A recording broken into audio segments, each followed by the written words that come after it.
Hello. So I promised you guys I was going to give you a tour of my bookshelf. This here is my bookshelf. These are all of the books that I haven't read, with a few minor exceptions.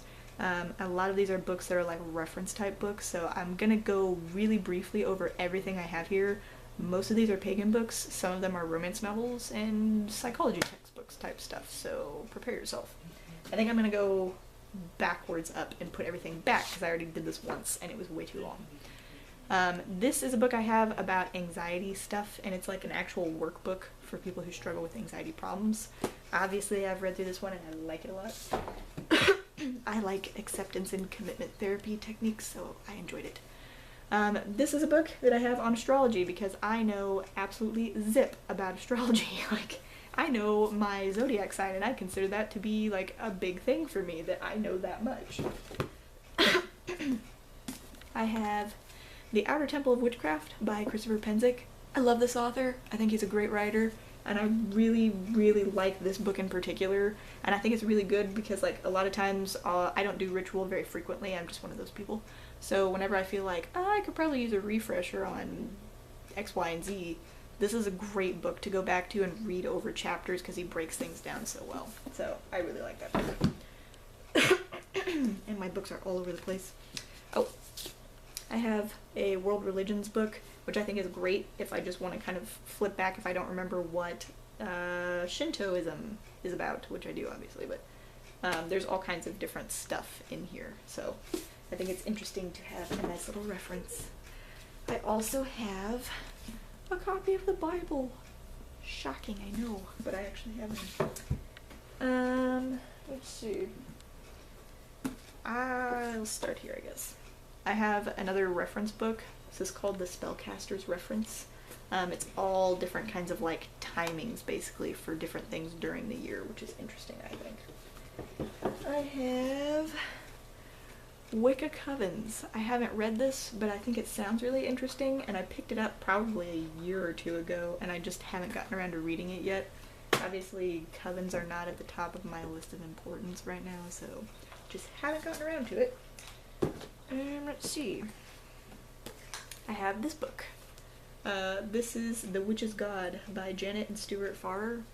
I'm one of those people where I feel like, it's not trying to offend anyone, but I feel like occasionally Wicca and paganism focuses too much on female like spirituality and not enough on combining everything. I'm losing my voice terribly, I'm sorry. So I personally really like kind of being able to focus just on the god for once, because I feel like usually we're just focused on the goddess. So I haven't read through this book yet, but I'm kind of excited to see what it's about. And, oh, before I forget it, this is the book I'm currently reading. If you're a fan of the Ghost Adventures crew, I didn't realize that Nick had a book. Like, I got Zach Bagan's book, Dark Worlds, for Christmas, and it hasn't come in yet.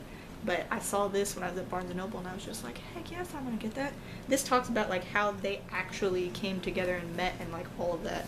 And I didn't realize everything that Nick actually does for the crew, and it's really, really interesting. You should get it if you like them.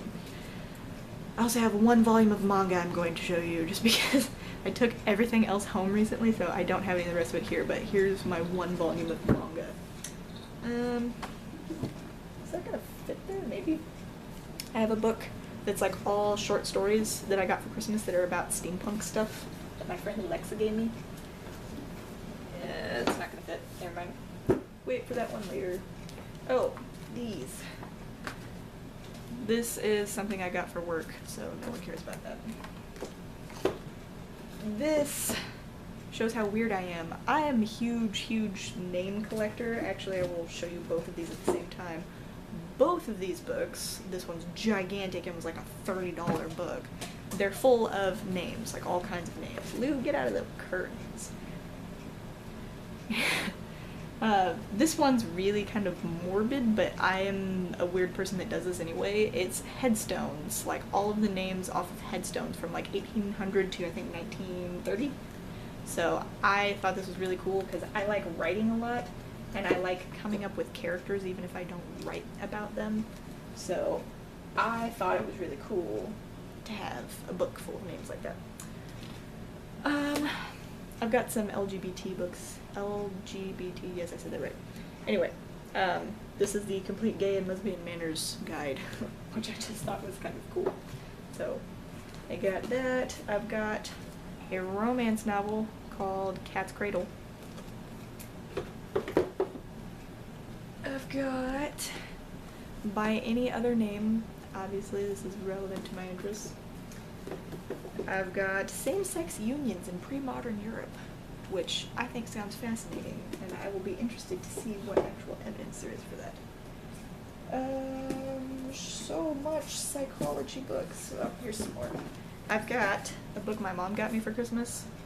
When she got me all the ghost hunting equipment, she got this too. So you want to hunt ghosts. I don't want to hunt them, I just want to investigate them. But, same stuff, I guess. I got the Ghost Hunter's Field Guide. This book is awesome. If you're into ghost hunting, I recommend getting a few books like these, if you don't have them already. It goes by state, so you flip to your state or the state that you're interested in, and you find towns that have like all kinds of different stuff basically, like, and it'll tell you the town name and like what it is that's haunted there. And this whole book, the nice thing about it is everything in this book is stuff you can go to. It's like all hotels and museums and stuff you can do without having to get permission and all of that type of stuff. So it's very interesting. And comes in handy. Dang it. Trying to go faster. Here. I got New Paths to Totem Animals. This is by Lupa. Lupa is an author who's done stuff in the Llewellyn books that I showed you guys like a couple weeks ago. But anyway, she's an author in there that I always liked, and I didn't know that she had her own book. My mom just by chance got me this for Christmas, so I'm excited to read that one. I've got this book I'm really interested in, and if you guys have read this, let me know because I've seen it around a lot. But it's a teaching handbook for Wiccans and Pagans. I just think that sounds interesting, and I'm wondering, like, what is sort of unique about it that you couldn't apply to other sort of group books, if that makes sense. Like, why did they need to write a book about that? So I'm interested. From the Cauldron Born, exploring the magic of Welsh legend and lore. I like mythology like crazy, and I like Welsh and Norse type stuff, so I thought this would be cool because I don't really know a whole lot about Welsh things. I don't think. I might learn that I do. The Healing Power of Reiki. I've never owned a book on Reiki. I dated a girl in high school who was like the Reiki person kind of in our group of pagan friends, so I never messed with it, and then her and I broke up, and I still never messed with it. So I thought I would change that, I guess. I got this one. Paganism, an introduction to Earth-centered religions. I think books like this are really important, even for advanced practitioners, and here's why. I am the type of person where if I've been doing something for 12 plus years now, I tend to forget things that are really, really basic and important once in a while, and I focus too much on something that's almost like, it's advanced, but it's almost not even important if you don't keep in mind other things. So I feel like these books are really important to sort of keep you on track with like the overall everything I should be paying attention to and not just a few things. I'm gonna put that there.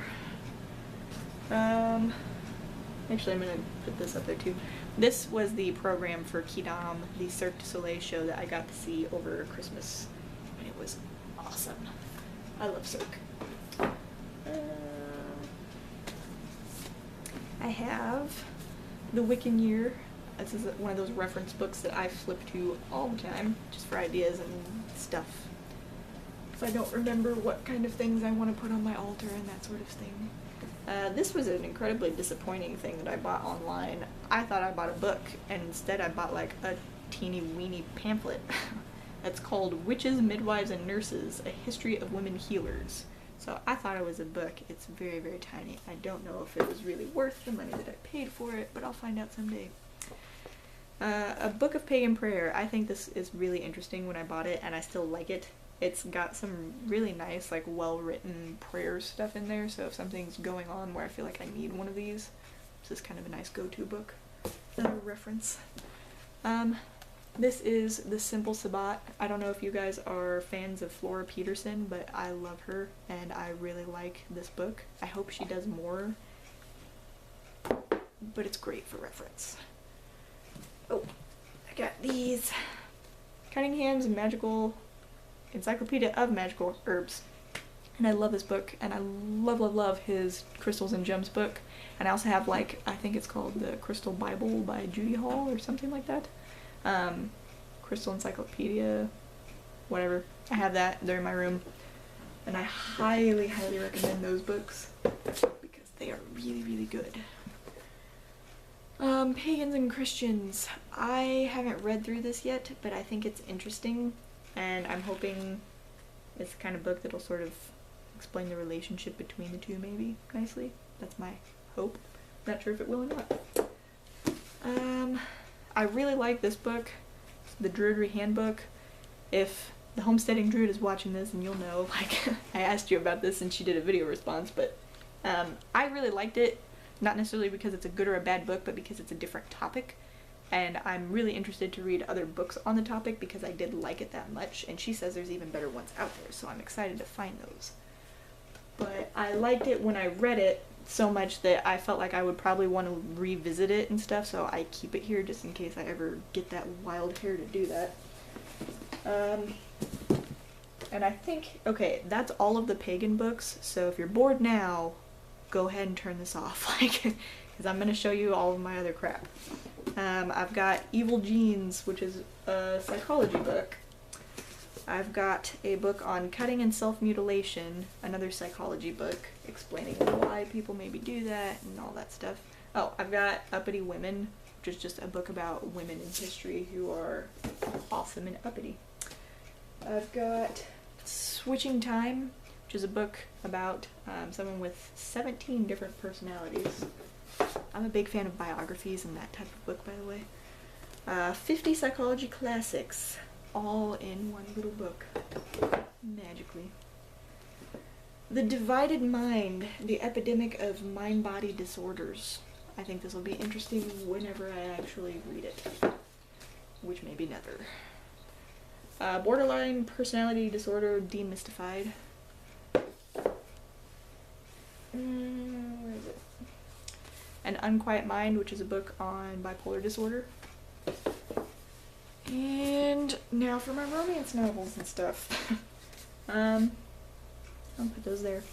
I've got these three that I got from a garage sale that my aunts had, and they were free for me, so I took them even though I'm not a huge Nora Roberts or Janet Ivanovich fan. I don't dislike them, I just not typically read them, so I don't know if I'll like those or not. I've got these two books, which I'm really excited to read. They're by Jacqueline Carey and supposedly feature a female lead that's a lesbian, which I think is kind of cool because there's not a whole lot of those as far as I know. I'm not sure where to put it. There we go. And then last three, I've got Terry Pratchett's Lords and Ladies. I finished Weird Sisters. My friend Blaine got this for me for Christmas, and I loved Weird Sisters, so I'm really excited to read this one. I'll probably do that actually right after I finish this ghost book, but I think Terry Pratchett's awesome. And I've got these two I picked up because I like the theme. It's like a girl basically finds out that she's a witch or something, and it's called Brownies and Broomsticks, and she has to help her aunt take care of a bakery, and her aunt's a witch too, and it's a romance novel, but it sounded like really silly and kind of cutesy, so I bought it. And I got the sequel to it, even though I don't know if I like the first one yet, so I'm smart. I make educated decisions. Anyway, that is my book collection of what I have here with me right now, and most all of that is things that I haven't actually read, so it's probably incredibly unhelpful if you're looking for like recommendations, but now you have an idea of some of the things that I find interesting, so feel free to comment and tell me if any of these books are absolutely terrible or if some of them are your favorites, because I would be interested to know. Hope you guys are doing well, and I will talk to you later.